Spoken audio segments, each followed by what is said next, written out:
Hi, I'm Suan. I'm from Malaysia. I'm currently a PhD candidate in the wildlife biology program here in the University of Montana. And Malaysia is in Southeast Asia over here. So I flew across all the way to Montana from Malaysia. So since I'm studying wildlife biology, I'll give you a glimpse of what wildlife is in Malaysia. So I know that in Montana, you have one of the biggest bears, which is the grizzly bear. And in Malaysia, we have the smallest bear in the world, which is the sun bear. A sun bear has a patch on its chest where people can use to recognize which individual the bear is. And so my study in Malaysia is not to look at the animals specifically, but to learn how to best protect these animals so that everyone could enjoy seeing them. So as everyone knows, the University of Montana acknowledges that we are in the Aboriginal territories of the Salish and Kalispel people. So just like Montana, there are indigenous communities in Malaysia as well. I was born and raised in Kuala Lumpur, West Malaysia, but separated by the South China Sea is Sabah and Sarawak. So I spent quite some time in Sabah studying dolphins as well as learning how to do wildlife conservation. So today I will be sharing about the history of Tadau Kaamatan, which is the harvest festival that's celebrated by the Kadazan-Dusun community in Sabah. So the legend starts with Huminodun, who is the daughter of Kinoingan. Kinoingan is god of the world. So Huminodun is very beautiful, wise beyond her age, and a virtuous girl. But Kinoingan also had a son. And opposite to his daughter, his son Penompulan is a troublemaker. So one day, Penompulan decided to rebel against Kinoingan, and he corrupted the minds of people on Earth. Of course, Kinoingan was very, very angry.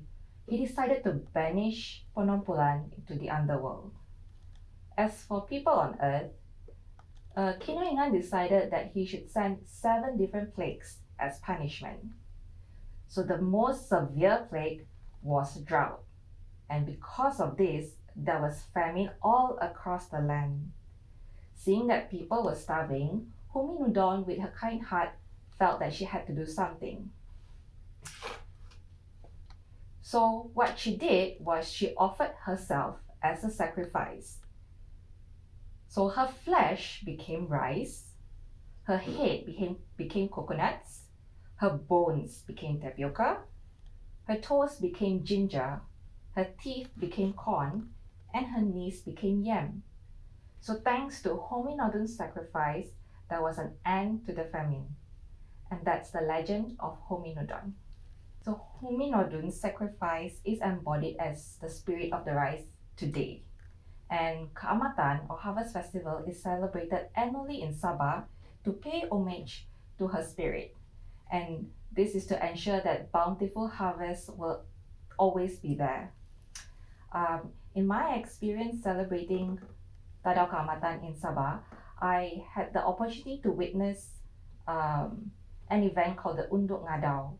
So in this event, which is held at the village level, then the district level, and then the state level, each level is to find the person that best represents the qualities in Huminodun, so that in a way to honor her and to remember her, and so that it will inspire the community to be more like her.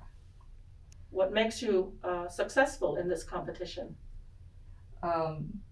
Being able to converse in Kadazan-Dusun, have very vast knowledge of the culture, engage in charity activities.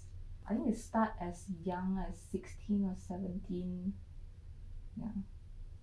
Especially like at the village level. So it depends on the year. It's like what's been discussed that year. So most of the time she will be like an ambassador for the state to promote like tourism or promote whatever events that's happening. And Like she has to carry herself really well throughout that year while she's doing all that. So that's all for today. I hope you had fun listening. I hope to see you in Malaysia someday.